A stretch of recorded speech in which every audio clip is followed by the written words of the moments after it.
చదువుతున్న చిన్నారి లాస్య. చప్పట్లతో తన్ని ఆహ్వానిద్దాం.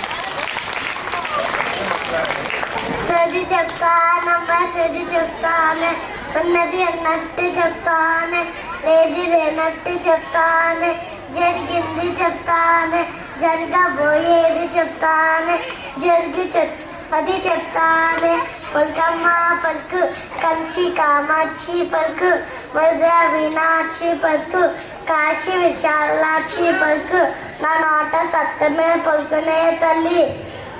సోదమ్మ, ఓ సోదమ్మ, ఆగాగు. సోదమ్మ, ఏమడినా చెప్తావా?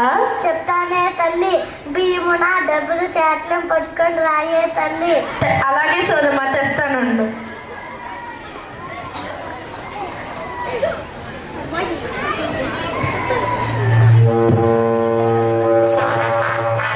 సెల్ ఫోన్ వదలడం లేదు, ఎంత చెప్పినా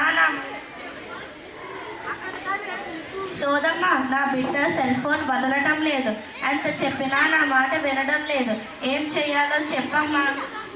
చెప్తానే తల్లి, ఈ సమస్తాన్ని వస్త్రాంతి కాదే తల్లి, లోకమంతి ఇదే బాధ తల్లి, ప్రతి ఇంటిలో నీదే చెల్లిస్తున్నదే తల్లి, ముందున వాటి చేసావే తల్లి, నీ పుణ్యులకు అడ్డుపడుకుంటా నీ పుంజుకు సెల్ ఫోన్ ఇచ్చావే తల్లి, అన్నం తింటాడని బొమ్మలు చూపించవే తల్లి, ఇప్పుడు అదే అలవాటు అయిపోయిందే తల్లి, తప్పంతా నీదేనే తల్లి.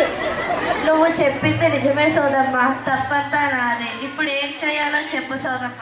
చెప్తానే తల్లి, నీ పుంజు ముందు టచ్ ఫోన్ వాడికే తల్లి, చిన్న ఫోన్ వాడుకోయే తల్లి, ఫోన్ వాడటం వల్ల వచ్చే కంటి జబ్బుల గురించి చెప్పవే తల్లి.